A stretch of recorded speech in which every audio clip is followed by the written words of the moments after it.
दोस्तों, किसी के भी मन की बातें जानने के लिए तीन तरीके होते हैं, लेकिन इन तीनों तरीकों को समझना अति आवश्यक है।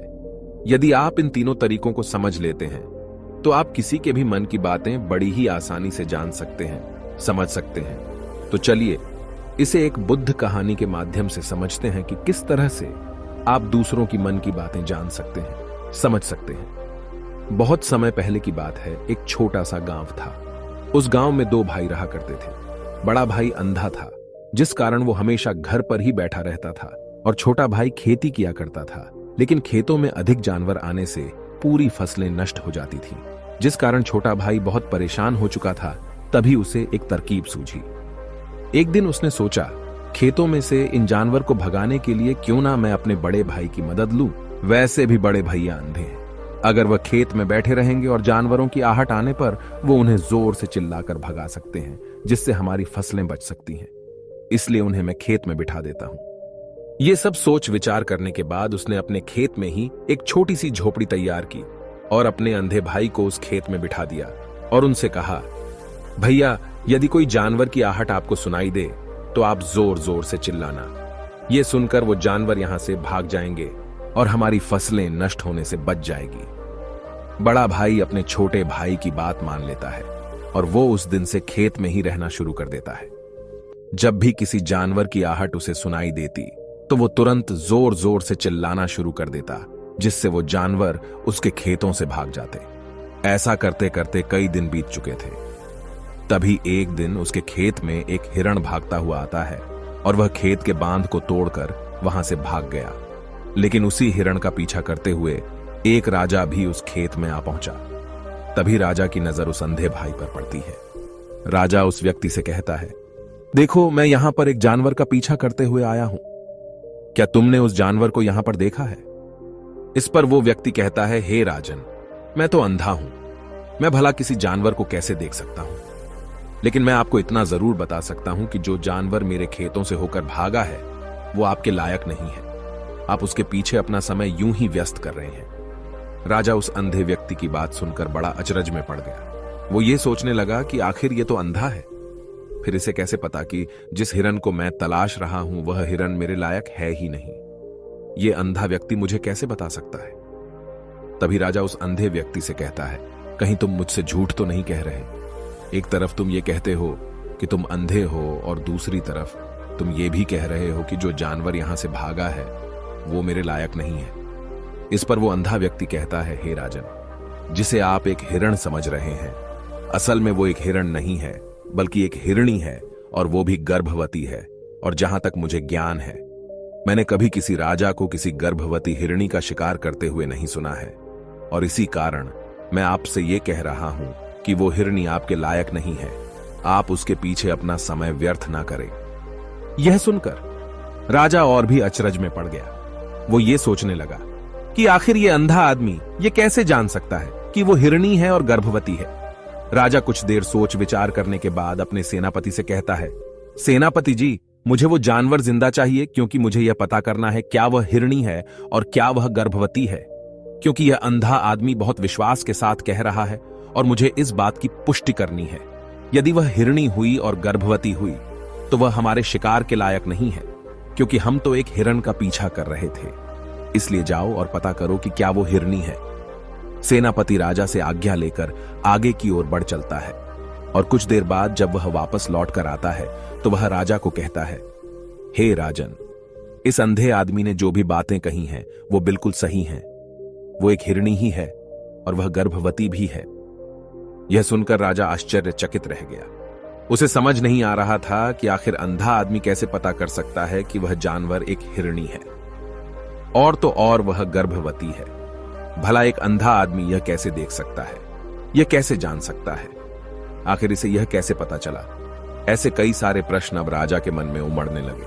अब राजा ने यह ठान लिया था कि मुझे इस बात की तह तक पहुंचना ही है कि आखिर यह अंधा आदमी कैसे जानता है कि वह जानवर एक हिरणी है। यह सोचकर राजा उस अंधे आदमी के पास जाता है और उस अंधे आदमी से कहता है, देखो, मैं ये तो नहीं जानता कि तुम सचमुच अंधे हो या नहीं, लेकिन मैं तुमसे एक बात जानने आया हूं। क्या तुम मेरे प्रश्न का सही सही जवाब दोगे?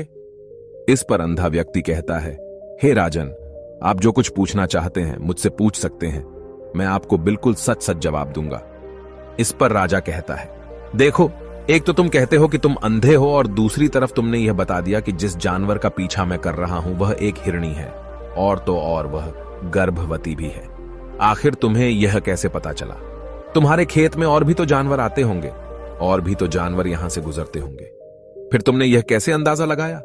तभी वह अंधा व्यक्ति राजा से कहता है, हे राजन, आप जिस हिरणी का पीछा कर रहे थे वही हिरणी जब मेरे खेत में आई, उसकी रफ्तार और उसके भागने की आहट से मुझे यह एहसास हो चुका था कि यह एक हिरणी है, और मेरे खेत की जो बांध है वह बहुत छोटी है, उसकी ऊंचाई ज्यादा नहीं है।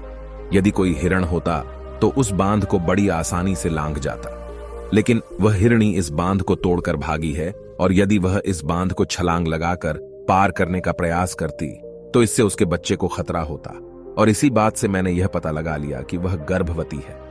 इस कारण वह ज्यादा ऊंची छलांग न लगाकर मेरे खेत की बांध को तोड़ते हुए भाग गई। इस पर राजा के मन में एक और प्रश्न उठा। राजा ने कहा, किंतु तुम्हें कैसे पता चला कि वो एक हिरणी ही है, और भी तो कोई जानवर यहां पर आ सकते हैं? इस पर वो अंधा व्यक्ति कहता है, हे राजन, मैं पूरा दिन सुबह शाम यहीं पर बैठा रहता हूं, और मेरी सुनने की शक्ति बहुत तेज है।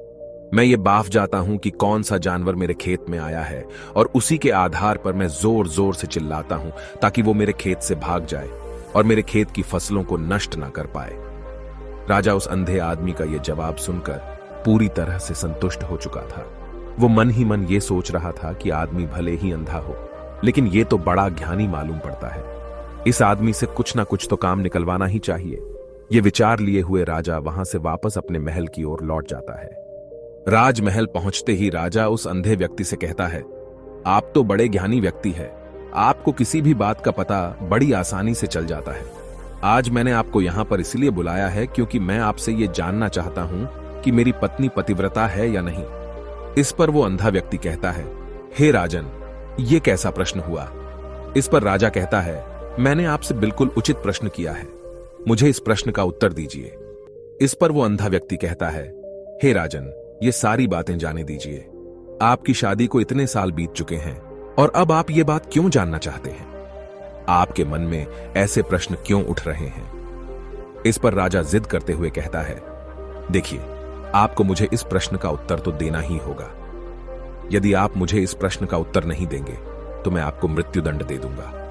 राजा के मुख से यह बात सुनकर वो अंधा व्यक्ति कहता है, हे राजन, यदि आप इस प्रश्न का उत्तर चाहते हैं तो उसके लिए आपको मेरा एक काम करना होगा।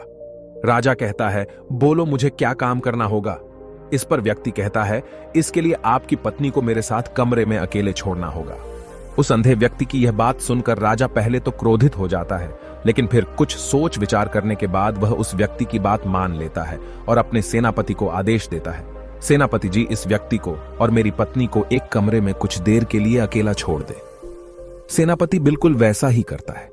अब राजा की पत्नी और अंधा आदमी एक कमरे में बंद हो चुके होते हैं। तभी वो अंधा आदमी राजा की पत्नी से कहता है, मुझे आपको छूना है। इस बात पर रानी अत्यधिक क्रोधित हो जाती है और उस अंधे आदमी को वो पकड़ पकड़ कर पीटने लगती है, कभी हाथों से तो कभी लातों से तो कभी पटक पटक कर। इस तरह से उन्होंने उस अंधे आदमी की खूब पिटाई की। उसके बाद किसी तरह से वह अंधा आदमी अपनी जान बचाकर वहां से भाग निकलता है और वह राजा के पास पहुंचता है और वह राजा से कहता है, हे राजन, आपकी पत्नी पतिव्रता नहीं है। यह बात सुनकर राजा अत्यधिक क्रोधित हो उठता है और राजा अपनी तलवार निकालकर सीधा अपनी पत्नी की ओर जाता है और क्रोधित होकर वह अपनी रानी से कहता है, रानी जी, आज मैं जो भी सवाल आपसे करने वाला हूं उसका मुझे सच सच जवाब दीजिएगा, और यदि आपने एक शब्द भी झूठ कहा तो मैं आपका अभी के अभी सर धड़ से अलग कर दूंगा। तभी आगे वह राजा कहता है, मुझे बताइए, क्या आप पतिव्रता हैं या नहीं? इस पर रानी कहती है, हे राजन, आप भले ही मुझे जान से मरवा दीजिए, लेकिन मैं पतिव्रता नहीं हूं। राजा यह बात सुनकर बहुत खुश हुआ, क्योंकि उस अंधे आदमी ने जो भी कहा था वह बिल्कुल सच था। यह बात सुनकर तुरंत ही राजा उस आदमी के पास पहुंचता है और आकर उस अंधे आदमी से कहता है, तुम्हें कैसे पता चला कि मेरी पत्नी पतिव्रता नहीं है? इस पर वह अंधा आदमी कहता है, हे राजन, बड़ी सीधी सी बात है। मैंने तो आपकी पत्नी से बस इतना ही कहा था कि मुझे आपको छूना है, और इस बात पर वह इतना क्रोधित हो उठी कि उन्होंने गुस्से में आकर मुझे लात घूंसों से पीटना शुरू कर दिया। और भला कोई औरत किसी और मर्द को कैसे छू सकती है, लेकिन उन्होंने न आव देखा न ताव, बस लात घूंसे मुझ पर बरसाने शुरू कर दिए। वह भी तो एक छूना ही हुआ, और एक पतिव्रता नारी कभी भी पराये मर्द को नहीं छूती। जब मैंने उसे छूने के लिए कहा था तो वह उस वक्त मुझे मना कर सकती थी, लेकिन उन्होंने तो मुझे पीटना शुरू कर दिया और देखते ही देखते उन्होंने मेरे पूरे शरीर को छू लिया। अब आप ही बताइए, ऐसी स्त्री भला पतिव्रता कैसे हो सकती है? इस पर राजा कहता है, तुम तो बड़े ज्ञानी मालूम पड़ते हो। अच्छा ठीक है, चलो तुम मेरे एक प्रश्न का और जवाब दो। यदि तुमने मुझे इस प्रश्न का सही सही जवाब दे दिया तो मैं तुम्हें यहां से जाने दूंगा। आगे राजा उस अंधे आदमी से कहता है कि तुम मुझे यह बताओ, क्या मैं सच में अपने पिताजी का ही बेटा हूं या फिर किसी और का? इस पर वह अंधा भी कहता है, हे राजन, इस बात से आपका क्या लेना देना? आप किसी की भी औलाद हो, आखिर आप हैं तो इस राज्य के राजा, इसलिए इस प्रश्न को जाने दीजिए। लेकिन राजा कहता है, नहीं नहीं, मुझे इस प्रश्न का सही सही जवाब चाहिए, अन्यथा यह प्रश्न मुझे हमेशा परेशान करता रहेगा। इसलिए मैं इसका सही सही जवाब जानना चाहता हूं। यदि तुम इसका सही सही जवाब दे देते हो तो तुम यहां से जा सकते हो, मैं तुम्हें नहीं रोकूंगा। इस पर वह अंधा आदमी कहता है, हे राजन, इसके लिए तो मुझे आपके मां के पास भी जाने की कोई आवश्यकता नहीं है। मैं आपको अभी अभी यह बता सकता हूं कि आप किसकी औलाद हैं, लेकिन उससे पहले मैं चाहता हूं कि आप मुझसे एक वादा करें कि आप मुझ पर क्रोध नहीं करेंगे। राजन ने कहा, मैं तुमसे वादा करता हूं, मैं तुम पर क्रोध नहीं करूंगा। इसके बाद वह अंधा आदमी राजा से कहता है, हे राजन, आप है तो अपने ही पिता के पुत्र, लेकिन आप पर एक कंजूस सेठ की छाया पड़ी हुई है। यह सुन राजा बहुत क्रोधित हो उठा और वह तुरंत तलवार निकालकर अपनी मां के पास जा पहुंचा। वह वहां पर पहुंचने के बाद अपनी मां से कहता है, मां, मुझे सच सच बताइए, क्या मैं अपने ही पिता का पुत्र हूं या नहीं? यदि आपने मुझे सही सही नहीं बताया तो वह यहीं पर अपने प्राण त्याग दूंगा। मुझे बताओ क्या सच है?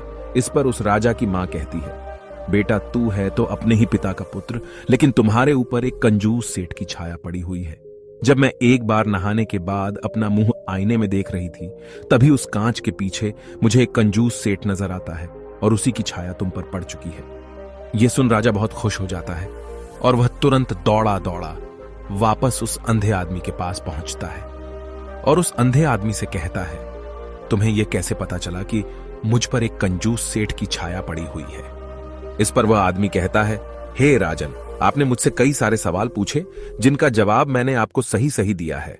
यदि कोई और राजा होता तो मुझे इसके बदले में ढेरों सारे इनाम मिल चुके होते, लेकिन अब तक आपने एक फूटी कौड़ी तक नहीं दी है। इस बात से ही मैंने अंदाजा लगा लिया था कि आप बहुत कंजूस हो।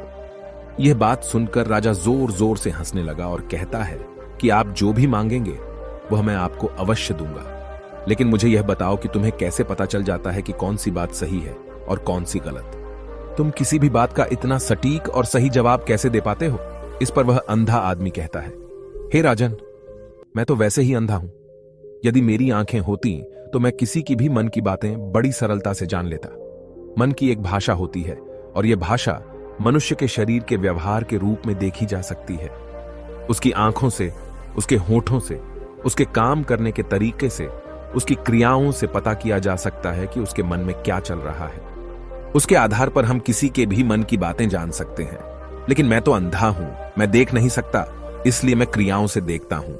यदि मुझे कोई बात जाननी हो तो अगले आदमी को कुछ काम देना पड़ता है, जिस पर वह व्यक्ति किस प्रकार काम करता है, किस तरीके से इस काम को करता है, उसके आधार पर ही मैं यह पता कर पाता हूं कि उसके मन में क्या चल रहा है। तभी वह राजा कहता है, तो क्या इसका अर्थ यह हुआ कि मैं भी किसी के मन की बातें जान सकता हूं? इस पर वह अंधा आदमी कहता है, हे राजन, अवश्य आप भी किसी भी व्यक्ति के मन की बात जान सकते हैं, किंतु उससे पहले आपको अपने ऊपर काम करना होगा, और वह काम है अपने मन को शांत करना, अपने मन को वर्तमान में लाना होगा, जिसके लिए मैं आज आपको 3 तरीके बताने वाला हूं। और ये तीनों ही तरीके बड़े ही आसान और सरल हैं। किंतु हे राजन, उससे पहले आपको एक काम करना होगा, अपने मन को एकाग्र करना होगा। जब हम अपने मन को एकाग्र करते हैं, अपने मन को वर्तमान में लाते हैं, तो हम दूसरे के मन की बात जान सकते हैं, क्योंकि वह आदमी अभी भी अपने मन में वर्तमान में ही सोच रहा है, और हमें भी मन को वर्तमान में ही लाना होगा। तभी हम उसके मन की बातें जान सकते हैं। यदि हम अतीत में हुई घटनाओं के बारे में सोच रहे हैं तो वह जो अगला आदमी वर्तमान में सोच रहा है, वर्तमान में अपने मन में बात कर रहा है, वह हम कैसे जान पाएंगे? क्योंकि हम तो अतीत की घटनाओं में डूबे हुए हैं। इसलिए किसी के भी मन की बात जानने के लिए सबसे पहले हमें हमारे मन को एकाग्र करना होगा, उसे वर्तमान में लाना होगा। आगे वह व्यक्ति राजा से कहता है, हे राजन, जो 3 तरीके मैं आपको बताने वाला हूं, इन 3 तरीकों से बड़ी आसानी से किसी के भी मन की बातें जान सकते हैं। उसके बाद वह अंधा आदमी राजा से कहता है, हे राजन, जो सबसे पहला तरीका है वह है आंखों पर ध्यान देना। किसी व्यक्ति से बात करते वक्त उसकी आंखों में देखना, उसकी आंखों पर ध्यान देना जो सबसे ज्यादा जरूरी है, क्योंकि आंखें बोलती नहीं पर बहुत कुछ कह जाती हैं। यदि हम किसी व्यक्ति की आंखों के इशारों को समझना सीख जाएं, हम यह जान पाएंगे कि व्यक्ति के दिमाग में क्या चल रहा है, वह क्या सोच रहा है और अभी वह क्या करने वाला है। मेरे पास आंखें नहीं हैं, लेकिन मैंने अपने गुरु से यह विद्या सीखी है, क्योंकि बहुत सालों पहले मेरे पास आंखें थीं और मैं उस वक्त लोगों के मन की बातें केवल उनकी आंखों से ही जान लेता था। इसलिए यदि आप भी दूसरों की मन की बातें जानना चाहते हैं तो आपको भी उनकी आंखों पर गौर करना चाहिए, जैसे कि उनका आकार कैसा है, वह कब, कहां और किधर देख रहे हैं। यदि उसकी आंखें यहां वहां घूम रही हैं, जब आप उससे बातें कर रहे हैं तो वहां वह इधर उधर मोड़ रहा है, कभी ऊपर तो कभी नीचे या कभी आसपास, या फिर उसकी आंखें खुश नजर आ रही हैं या फिर आंखें निराश नजर आ रही हैं, जैसे कि चोर होता है।